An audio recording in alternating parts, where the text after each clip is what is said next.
I'm not going to recite some catechism for you. I'm against vicious racial discrimination in this country. So I'm not pledging allegiance to your new religion of modern wokeism, which actually fits the test. I'm not going to bend the knee to your religion. I'm sorry. I'm not asking you to bend the knee to mine, and I'm not going to bend the knee to yours.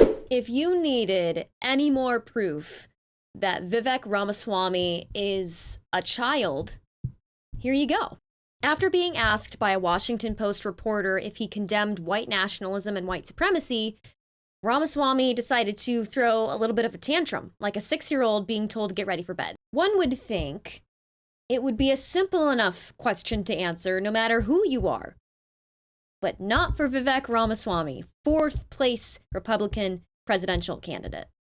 I'm not going to recite some catechism for you. I'm against vicious racial discrimination in this country. So I'm not pledging allegiance to your new religion of modern wokeism, which actually fits the test. I'm not going to bend the knee to your religion. I'm sorry. I'm not asking you to bend the knee to mine, and I'm not going to bend the knee to yours. But do I condemn vicious racial discrimination? Yes, I do. Am I going to play your silly game of gotcha? No, I'm not. And frankly, this is why people have lost trust. And I know you're going to go print the headline tomorrow. I already know this. We already know how your game works. Vivek Ramaswamy refuses to condemn white supremacy because you asked a stupid question.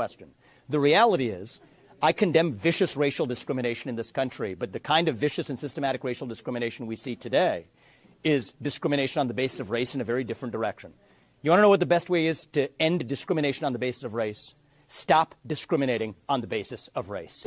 You know, it would be nice if the people who were racist just stopped being racist. I love that that's his solution to racism and white supremacy is, well, just stop discriminating based on race. I mean, my gosh, guys, why hadn't we thought of that before? Do that and we're going to move this country forward. And I don't care whether you're black or white or brown or anything in between.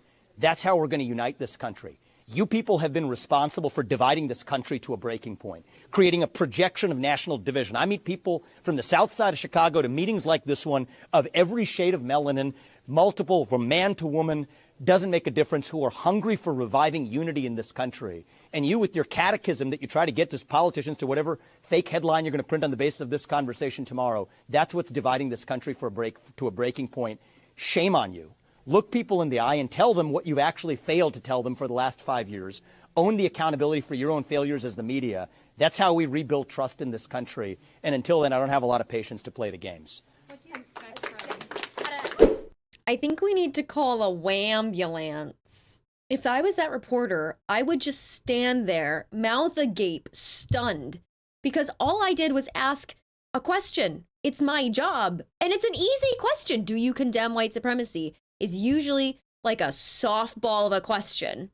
And yet, man, he raked that reporter over the coals, or he tried to. He really ended up just looking very silly, which is usually how he looks when confronted with anything to do with white supremacy and racial discrimination. I've never once encountered that yet. I'm sure the boogeyman white supremacist exists somewhere in America. I've just never met him. Never seen one. Never met one in my life, right? Maybe I'll meet a unicorn sooner, and maybe those exist too. He's so funny. Oh my God. Oh, maybe I'll meet a unicorn. Haha. Maybe those are real too. It's funny because the KKK is active in this country.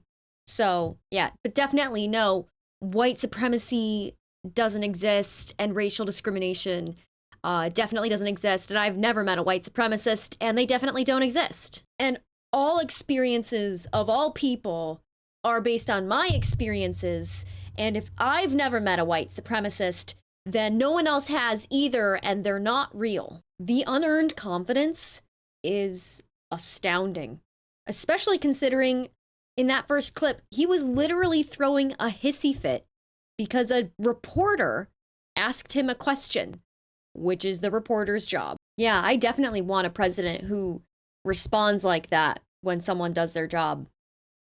I want a president who can throw a tantrum because someone asked them a question.